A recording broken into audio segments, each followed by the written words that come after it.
ఇది కూడా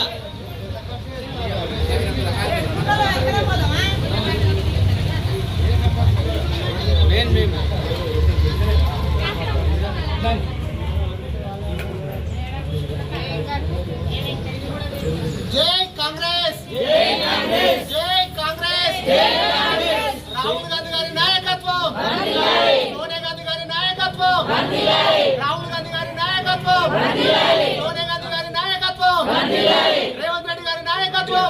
జై కాంగ్రెస్, జై కాంగ్రెస్, జై కాంగ్రెస్. ఈరోజు అందరికీ నమస్కారము. మా ఊర్లో పలు అభివృద్ధి కార్యక్రమాలకు ఈరోజు మా శాసనసభ్యులు కేఆర్ నారద్ గారు మా వంగపాడి యొక్క అభివృద్ధి కోసం 2వ డివిజన్ వంగపాడిలో వచ్చి సీసీ రోడ్లు శంకుస్థాపన చేసిండు. చాలా సంతోషం.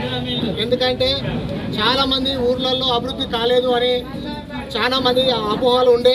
ఈరోజు మా తెలంగాణ ముఖ్యమంత్రి వర్యులు రేవంత్ రెడ్డి గారి ఆశీస్సులతో ఆదేశాలతో ఈరోజు గ్రామాల అభివృద్ధికి డివిజన్ల అభివృద్ధికి ఫండ్ రిలీజ్ చేసి ఈరోజు ఇంత చక్కటి కార్యక్రమము చేసినందుకు కేఆర్ నారద్ గారికి ధన్యవాదాలు తెలుపుకుంటూ, అదేవిధంగా నేను ఈరోజు మా యొక్క జిల్లా అధ్యక్షుడైన నాయనన్న గారికి నేను మా యొక్క ఈ యొక్క 2వ డివిజన్ వంగపాడి నుంచి వెళ్ళి అన్నకి నేను ఒక ప్రాధాన్యపడుతూ ఉన్నా.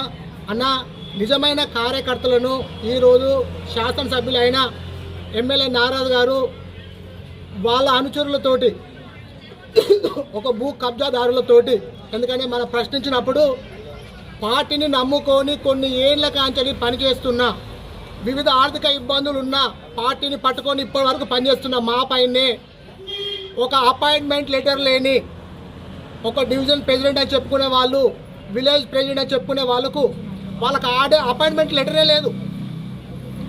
ఎందుకంటే ఎన్నికల సమయంలో ఇలాంటి లొల్లులు వద్దు అని నాగరాజన్నే చెప్పారు. ఏమని, సుమన్ కొంచెం ఓపికపడ్డాను బిడ్డ, తర్వాత మనం మాట్లాడుకుందామని. సరేలే, ఎమ్మెల్యేగా వచ్చిండు, కొత్తగా వచ్చిండు, తనకి ఏం తెలియదు అనుకొని మేము నిజానికి అన్నను గౌరవించినాం. వాళ్ళు ఎప్పుడో వివిధ పార్టీ నుంచి వచ్చిన వ్యక్తులు ఈరోజు భూ దందాలు చేస్తూ ఉన్నారు. వాళ్ళు ఒక్కటే నిజంగా జిల్లా నాయకత్వం ఒక్కసారి 2వ డివిజన్ వంగపాడి మీద దృష్టి ఉంచండి. నేను డిమాండ్ చేస్తూ ఉన్నా, శాసనసభ్యుడు ఉన్నప్పుడు, శాసనసభ్యుడికి ఓట్లు పడ్డప్పుడు మేము ఇది వేసుకొని మేము తన కోసం మేము పోరాడినాం. గత ప్రభుత్వం వ్యతిరేకత వల్ల గెలిచిండు ఎమ్మెల్యే గారు గెలిచిన తర్వాత ఈ భూదందాలు చేసే వాళ్ళు వివిధ పార్టీలు, అబ్బాయి ఇది కొత్త విచిత్రం ఏంటంటే కొత్త పార్టీ పుట్టింది. ఏ పార్టీ? బీజేపీ పాతదే. తర్వాత ఈ పార్టీలు కాకుండా అధికార పార్టీ. అంటే ఈ జనాలు ఏంటంటే ఏ పార్టీ అయితే అధికారం వస్తుందో అందులో పోతూ ఉన్నారు. నిజంగా లీడర్ అంటాడు మారద్దు, సిగ్గుచేటు. అన్న, మీరు నాయనన్నా మీరు ప్రత్యేకంగా దృష్టి పెట్టండి అన్న. వరంగల్ పార్లమెంట్ ఎన్నికలలో కాంగ్రెస్ పార్టీకి ఇక్కడ తక్కువ పడ్డాయి ఓట్లు. ఎందుకు తక్కువ పడ్డాయి? చాలా తక్కువ పడ్డాయి.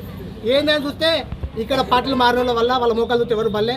ఇప్పటికైనా మీరు కాంక చేయకపోతే, మీరు దృష్టి పెట్టకపోతే పార్టీ దెబ్బతింటుంది. రేపు కార్పొరేట్ ఎన్నికలు చాలా దెబ్బతింటుంది. ఇలాంటి వాళ్ళు నమ్ముకుంటే ఇంతమంది వచ్చిండు, పాప అమ్మ లెక్కలు వచ్చిండు. వాళ్ళు ఏమంటున్నారంటే, బిడ్డ మాకు మా వాడకు రోడ్ లేదు, మా వాడకు ఏ విధంగా మీరు ప్రణాళిక చేసిండు, ఎవరో కూర్చోబెట్టి మీరు మనకు ఎమ్మెల్యే గారు వస్తున్నారంటే మనం ఎక్కడెక్కడ రోడ్డు ఇవ్వాలని చెప్పేసి అన్నారు. చాలా దిక్కు రోడ్లు లేవు. చాలా మంది అడుగుతూ ఉన్నారు. ఒక 10 కుటుంబాలు ఎందుకు నువ్వు రోడ్ వేసినవే? ఎస్సీ శ్మశాన వాడిగా చూడండి, మీరు ఇప్పుడు పోయి చూడండి మిత్రులారా, ఎస్సీ శ్మశాన వాడికి ఒక రోడ్డు లేదు. గతంలో సింగులర్ కార్పొరేటర్ ఉన్నప్పుడు ఎక్కడ వరకు ఆపిండు అంటే మా ఇంటి వరకు ఆపిండు. మా ఇంటికి ఎందుకు వెళ్ళాలంటే ఇలా కాంగ్రెస్ పార్టీ అయిన సుమను అందుకే వెళ్ళన్నాడు. ఈరోజు మరి ప్రభుత్వం మాదే కదా, మా దగ్గర నుంచి ఎస్సీ శ్మశాన వాడికి వేయవచ్చు కదా. ఎంత చెప్పుకుంటే నాకు సిగ్గు అనిపిస్తూ ఉన్నది. దయచేసి వరంగల్ జిల్లా కాంగ్రెస్ పార్టీ, హన్మకొండ జిల్లా కాంగ్రెస్ అధ్యక్షుడు నారాయణ రెడ్డి గారు మీరు ప్రత్యేక దృష్టి వహించి దీని విషయంలో మీరు మాట్లాడాలి. కంపల్సరీ మాట్లాడకపోతే పార్టీ చాలా నాకు నష్టపోతుంది. దానికి కేఆర్ నారద్ గారు దాన్ని వహించాలి. ఒక్కటి, వాళ్ళని నన్ను ఏ విధంగా చేసిండ్రో మీరు చెప్పండి. మీరు నిజంగా చెప్పండి నారద్ అన్న, నేను ఏ క్రమశిక్షణ ఉల్లంఘించిన, ఏ పార్టీ